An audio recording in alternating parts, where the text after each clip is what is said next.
What's up everybody? I am here in the Korean Manhwa Museum and we're gonna explore the humble roots of Korean Manhwa, or as the Japanese like to say, Manga, because Korean Manhwa is now becoming even more popular than Japanese manga. Now I know it's a pretty big claim to be making that Korean Manhwa is gonna become maybe bigger than even Japanese manga in the near future, just considering even I myself, I really like Japanese manga and anime. And as it stands right now, I personally prefer it.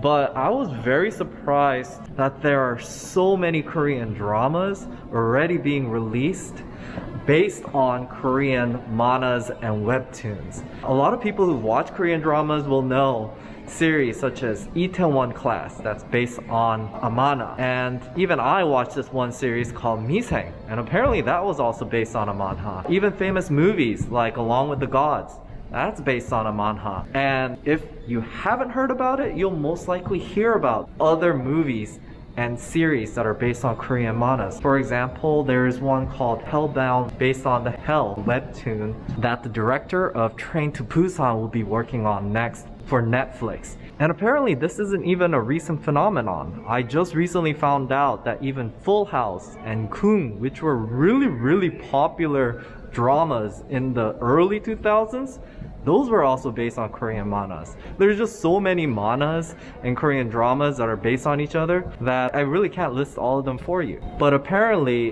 what's happening right now is just the start of this cultural phenomenon of Korean webtoons and manhwas becoming more and more popular internationally and globally as Korean dramas take off, which is apparent because recently international viewership of Korean manhwas has exceeded domestic viewership, which is crazy to me because I don't even really read domestic Korean manhwa because I'm still stuck reading old school Japanese mangas like Berserk. But that is why I wanted to come to this Manhwa Museum, checking out the history of Korean manhwa and its humble roots here. I'll be able to maybe find what it is that defines Korean manhwa. So the start of Korean manhwa starts in 1909. It actually has a pretty long history, although I have to say not until recently has it sort of gained international recognition.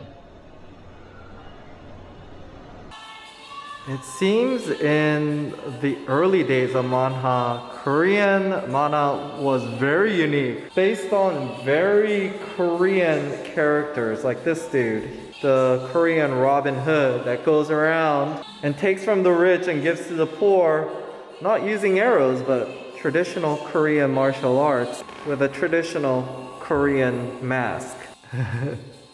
It seems like he likes fighting communists as well. What is that? Like a Bruce Lee slash Robin kind of character? And look at this guy, a very strong Korean dude. I'm really interested in this now. But like around the 70s and 80s, I think this is, in my opinion, probably the dark ages of Korean manhwa. That's sort of because I feel like they cloned Japanese characters too much. It's really hard to ignore that there definitely has been a lot of Japanese manga influence, because a lot of these drawing styles and subject matters, such as getting a sport and over-analyzing it and making it super dramatic like this ice hockey one, that's very Japanese to me. And you know, I was doing a little research on this, and my guess of why that happened was for a long time there was a censorship of Japanese media in Korea. So I think a lot of these clones were sort of satisfying a domestic want and need for robot animes and things like that that they couldn't get from Japan because of the censorship that Korea had on Japanese media. Oh, so I have to throw it. Oh! Wow, that's pretty accurate. And maybe that was why there was this dark age for Korean manhwa, because it was just this low-hanging fruit of being able to clone Japanese things and become relatively successful because Korea's laws sheltered them from competition from Japan. But they eventually released all these censorship laws. And around the early 2000s, that's when Korean Webtoons really started taking off. This new form of mana where they would distribute it independently on the web. And this started to characterize Korean mana in a unique way because you have a lot of these indie artists. They could do that relatively profitably and at large volumes. And when you're giving free mana to the masses here in Korea, that's also an incubator and a test area for them to understand what kind of storylines and things work for the public. And I think that's why you see increasingly more movies and dramas in Korea being based on that, because they're very unique storylines that aren't held by these very conservative distribution methods. Oh my god, my sister actually just made me watch this Korean sitcom on Netflix. It's really funny. I didn't realize that this was also based on Korean mana. And not all Korean manas go to movies. This one, for example, The Tower of God, they collaborated with Japanese to actually make an anime out of it as well. I really like this Korean drama Misang because it isn't about love, it's just about Korean office life from the view of a guy who becomes an intern at a regular Korean trading company after being like a Go player. I know these themes sound really wild and far out there, but they're actually quite relatable when you watch it. This is hilarious. I think all anime and comic creators have this in common. This is like the mind, and you see that this is just Facebook and internet. This is how they manage their vlogs. And most of their head is focused on what they want to buy, which is like figures and Legos, what they want to eat, and then this is binge watching dramas, sleeping, and right over here is a little bit about traveling and this little thing. That's the deadline for getting their mana in. I also like how they break down their daily schedule. They usually sleep here, and these blue areas are when they actually work. And then the green area is like how they rest, and it just says internet, internet, internet. And then the pink ones is what they eat. They barely eat anything, it's just they eat coffee.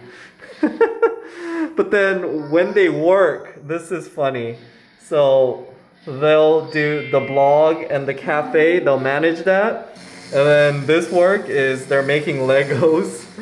And then this work right here is they're trying to buy toys.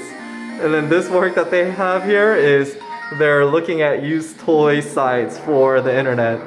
So a lot of procrastination and creativity. I think this is what makes Korean manas relatable. They're conceived in the minds of regular people just like you and me. And that is why the characters, even though they might be fantastic, like old school Korean princesses and kings, they all have very relatable characters for us. Oh, this is hilarious. This is the Kakao talk of King. And although there is something to be said about very high quality, high production value Japanese manga that's done in the traditional avenues, it's almost like Koreans have gotten like the indie scene down.